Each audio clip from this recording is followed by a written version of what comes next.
Quelles sont les conditions d'octroi du revenu d'intégration? Pour avoir droit au revenu d'intégration, il y a des conditions à respecter.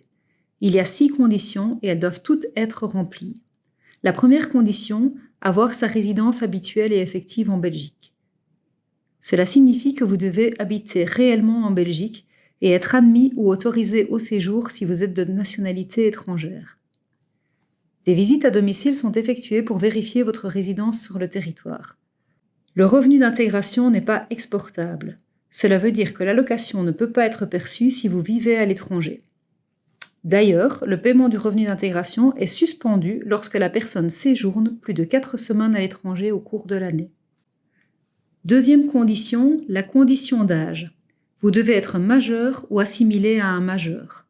Sont assimilés à des majeurs les mineurs mariés, les mineurs ayant un ou plusieurs enfants à charge et les mineurs enceintes. Il n'existe pas de limite d'âge maximale, mais le droit à l'intégration sociale étant résiduaire, l'éventuel droit à une pension ou à une grappa doit être examiné en priorité. Troisième condition, la condition de nationalité. Il faut être de nationalité belge ou répondre à certaines conditions de séjour si on est de nationalité étrangère. Ces conditions sont d'être citoyen de l'Union européenne ou membre de la famille d'un ressortissant européen et bénéficier d'un droit au séjour de plus de 3 mois, ou être inscrit dans le registre de la population, ou être apatride, ou enfin être reconnu réfugié. Quatrième condition, ne pas disposer de ressources suffisantes.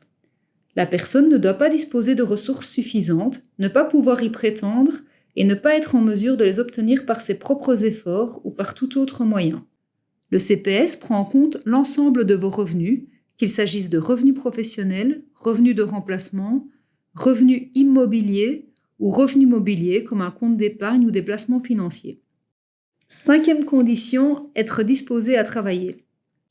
Vous devez prouver que vous êtes disposé à travailler à moins que des raisons de santé, prouvées par un certificat médical d'inaptitude, ou des raisons d'équité, comme par exemple être étudiant, ne vous empêchent de travailler. Sixième condition, avoir fait valoir ses droits au préalable aux autres prestations sociales en Belgique ou à l'étranger. Le revenu d'intégration n'est pas un revenu de remplacement. L'aide du CPS est un droit résiduaire.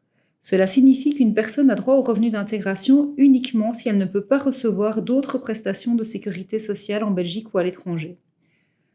Par conséquent, vous devez avoir fait valoir tous vos droits à la sécurité sociale avant de solliciter l'aide du CPS.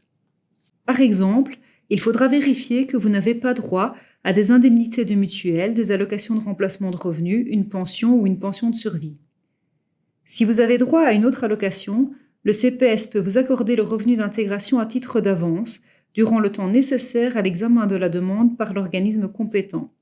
Outre ces 6 conditions, il vous sera demandé de signer un projet individualisé d'intégration sociale, aussi appelé PIS.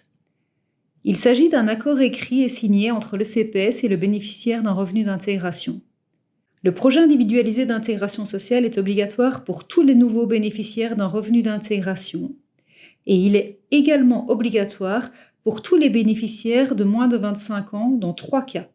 Premier cas, si le jeune n'a pas bénéficié d'un revenu d'intégration dans les 3 derniers mois. Deuxième cas, si le jeune reprend des études de plein exercice. Et enfin, troisième cas, si le CPS réalise le droit à l'intégration sociale par un emploi.